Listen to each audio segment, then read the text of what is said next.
Hey, it's Bree here from the Treehouse. I'm going to try this again. I thought this was recording, but it stopped. So anyhow, second time's a charm. Let's see. So I was blessed this evening to have my son be able to hop off of work, and he loves this one church to go to. And at first I was like, oh, it's so far away. I don't want to go there. There are so many churches close to the house. Let's just go to one of them. But there was a reason that we were supposed to go to that church tonight. And I strongly believe it was for me to hear this song. I believe it's called Nary, Did You Know? And I'm just like, I almost start crying about it, thinking about it, because while I was listening to that song, I thought, what if Mary had decided she shouldn't have Jesus? Let's just think for a moment that there was the possibility for her to make the choice not to have Jesus. Wow. I mean, when I thought about that, I thought, oh my gosh, how that would affect all of us. And so think about it this way. Let's say that somebody is expecting a child. Do you know all of the things that child could accomplish? You don't. You could be, if you make a choice not to have a child, you could be choosing to destroy the possibility of a person coming into this world who will solve the cure for cancer, who will figure out, and just like with COVID, how to totally get rid of COVID.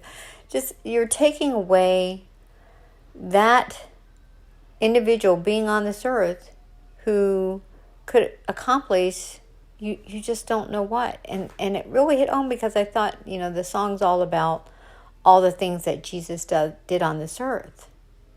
And Mary could have easily said, well, I don't want this child. And because I believe when she conceived Jesus, she was not married. And so can you imagine in that time and age, being pregnant and, conceiving a child. So, I know that God gave her Joseph, but she could have easily thought, I don't want this, but she didn't. And I think a big part of it is not letting fear overcome you. I could have, when I was expecting my second child, my daughter, I had a 1-year-old and was expecting, and my then husband took me to a strange state we lived in Georgia, took me to just outside Washington, D.C., and literally left me in a motel with a 1-year-old and pregnant, saying he's going to send for me when he left to go back overseas, and never did.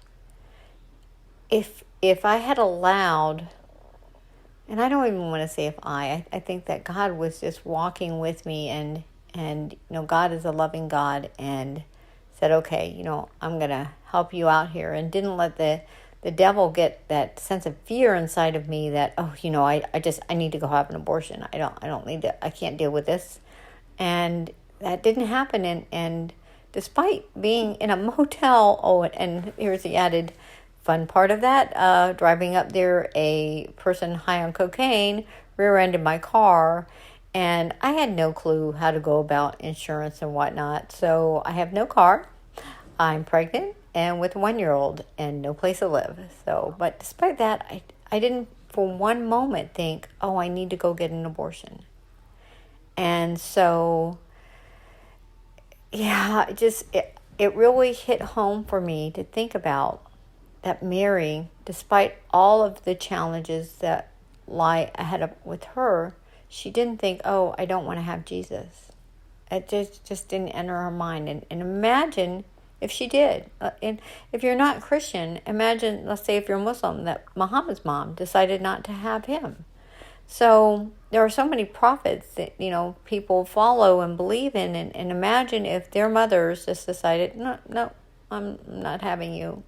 So something to think about this holiday season. Life is a gift, and is it our right to take away the life of somebody else? I mean, we have control over our bodies, but that's another body. It's just not our body. It's another body. And I don't think that the government, this isn't a political statement, I don't think the government should be involved in choices.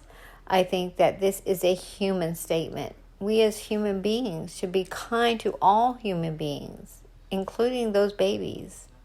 So, and we may be destroying somebody who would be able to figure out how to cure cancer. Just all sorts of things that who knows? So anyhow, I hope you all have a really good Christmas, and that your new year is an exciting one, positive direction, and that all the things that you hope for come true. God bless. Merry Christmas.